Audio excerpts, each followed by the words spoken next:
ಕನ್ಯಾ ರಾಶಿಗೆ 2017 ಸಂಕ್ರಾಂತಿ ಫಲಾಫಲ ನೋಡಿ. ನಿಮಗೆ ಈ ಒಂದು ಕನ್ಯಾ ರಾಶಿಗೆ ಚಂದ್ರ ಎಲ್ಲಿದ್ದಾನೆ? ಸುಖಕಾರಕ 11ನೇ ಮನೆಯಲ್ಲಿರೋದು ತುಂಬ ವಿಶೇಷ.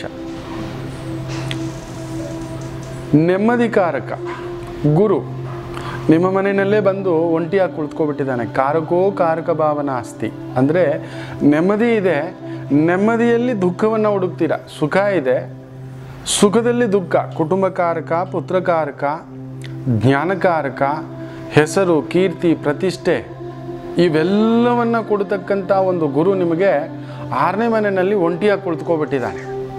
ಅವನಿಂದಗಡೆ ರಾಹು ಏನಾಗುತ್ತೋ ಎತ್ತಾಗುತ್ತೋ ಅನ್ನತಕ್ಕಂಥ ಆತಂಕದಲ್ಲಿ ಒಂಥರ ಮನೋಭೇಗುದಿಯಿಂದ ಬಳಲ್ತಕ್ಕಂಥದ್ದಾಗುತ್ತೆ.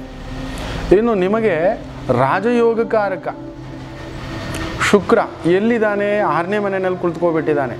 ಅನಾರೋಗ್ಯ ಬಾಧೆಗಳು, ಅದರಲ್ಲೂ ಈ ಶುಗರ್ ಪ್ರಾಬ್ಲಮ್ ಇದೆ, ಗುಪ್ತಾಂಗಗಳು, ಶುಕ್ರ ಅಂತ ಹೇಳ್ತಿದ್ದ ಹಾಗೆಯೇ ಜನನೇಂದ್ರಿಯಗಳ ಸಮಸ್ಯೆ ಅಂತ ಹೇಳ್ತವೆ.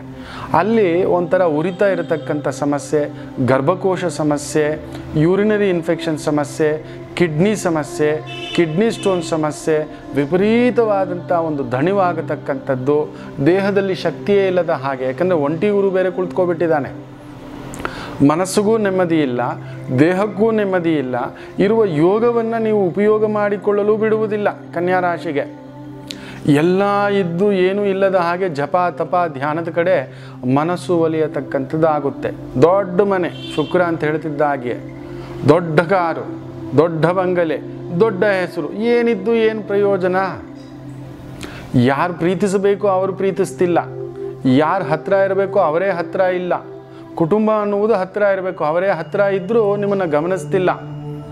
ಹೆಂಡತಿ ಹತ್ತಿರ ಇದ್ದು ನಿಮ್ಮನ್ನು ಲಾಲನೆ ಪಾಲನೆ ಮಾತಾಡಿಸಬೇಕು ಅನ್ನತಕ್ಕಂಥದ್ದು ಹೇಳ್ತೇವೆ. ಅವರು ಮಾತಾಡಿಸ್ತಿರೋದು ಯಾಕೋ ನಾಟಕೀಯವ, ನಿಜವಾಗ್ಲೂ ನನ್ನ ಮೇಲೆ ಪ್ರೀತಿಯೇ ಇಲ್ವಾ ಅನ್ನತಕ್ಕಂಥ ಒಂದು ಭಾವ. ವಿಪರೀತ ಖರ್ಚುಗಳು.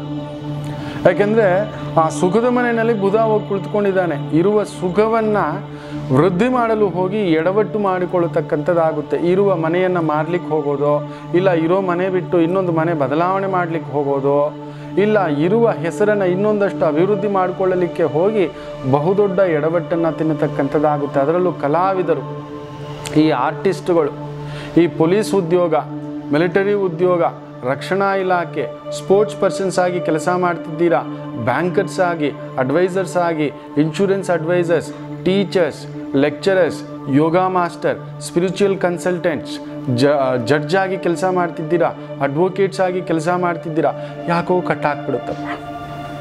ವಿದ್ಯಾರ್ಥಿಗಳು ಬಹು ಪರಿಶ್ರಮ ಪಟ್ಟು ನಿಮ್ಮ ಒಂದು ಸಾಧನೆಗೆ ಒಳ್ಳೆ ಬೆಳೆಯನ್ನು ಎರಡನ್ನೂ ಪಡೆದುಕೊಳ್ಳತಕ್ಕಂಥ ಸುಯೋಗ ನಿಮ್ಮದಾಗತಕ್ಕಂಥ ಒಂದು ಭಾವವನ್ನು ಈ ಸಂಕ್ರಾಂತಿ ಫಲ ತಂದುಕೊಡುತ್ತೆ. ಒಂದು ವಿಶೇಷವಾದಂಥ ವಾಹನವನ್ನು ಮಾರತಕ್ಕಂಥ ಪ್ರಸಂಗ, ಇಲ್ಲ ವಿಶೇಷವಾಗಿ ನಿಮ್ಮದೇ ಆದಂಥ ಒಂದು ಮನೆಯನ್ನು ಮಾರತಕ್ಕಂಥ ಪ್ರಸಂಗಕ್ಕೆ ಹೋಗಿ ದುಡ್ಡಿನಲ್ಲಿ ಇರುಕು ಆಗತಕ್ಕಂಥದ್ದಾಗುತ್ತೆ. ಅಂದರೆ ಹೋಗಿ ದುಡ್ಡು ಇನ್ನೊಬ್ರ ಕೈ ಕೊಟ್ಟು ಸಿಕ್ಕಾಕೊಳ್ತಕ್ಕಂಥದ್ದಾಗುತ್ತೆ. ಇದರ ಕಡೆ ಜಾಗ್ರತೆ.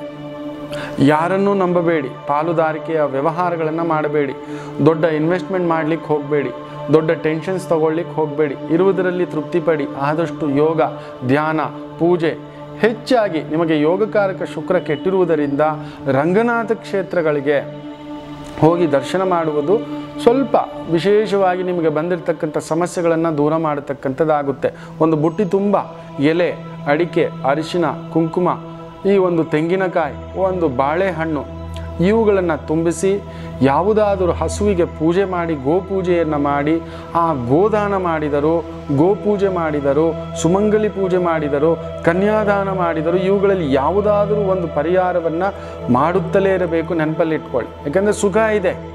ಹಾಲು, ಬೆಣ್ಣೆ, ತುಪ್ಪ, ಮೊಸರು, ಸಕ್ಕರೆ ಎಲ್ಲವೂ ಇದ್ದರೂ ಕೂಡ ರಾಹುವಿನ ಪಕ್ಕದಲ್ಲಿ ಚಂದ್ರನಿರುವುದು, ಗುರುವಿನ ಪಕ್ಕದಲ್ಲಿ ರಾಹು ಇರುವುದು, ಆ ರಾಹು ಚಂದ್ರನನ್ನು ಹಿಡಿದುಕೊಳ್ಳಲು ಮನೋಕಾರಕವನ್ನು ಹೋಗ್ತಿರೋದ್ರಿಂದ ಇನ್ನೇನೋ ಆಗುತ್ತೆ. ವಿಚಿತ್ರವಾದಂಥ ಕಾಯಿಲೆಗಳು, ಸ್ಕ್ರಿಜೋಫೇನಿಯಾ ಸಮಸ್ಯೆಯಿಂದ ಬಳಲ್ತಿರ್ತಕ್ಕಂಥವರು, ಈ ದೆವ್ವ, ಮಾಟ, ಮಂತ್ರ, ಪ್ರಯೋಗ, ಉಚ್ಚಾಟನ ಈ ಥರದ ಒಂದು ಪ್ರಭಾವಕ್ಕೆ ಒಳಗಾಗಿರ್ತಕ್ಕಂಥವರಿಗೆ ಇನ್ನಷ್ಟು ದೋಷಗಳಾಗತಕ್ಕಂಥದ್ದಾಗುತ್ತೆ. ನಾ ಹೇಳಿರ್ತಕ್ಕಂಥ ಪರಿಹಾರಗಳನ್ನು ಮಾಡಿಕೊಳ್ಳಿ, ತುಂಬ ಒಳ್ಳೆಯದಾಗತಕ್ಕಂಥದ್ದು ಆಗುವುದು. ಇದಿಷ್ಟು ಕನ್ಯಾ ರಾಶಿಯವರ 2017 ಸಂಕ್ರಾಂತಿಯ ಫಲಾಫಲಗಳು ಒಳ್ಳೆಯದಾಗಲಿ.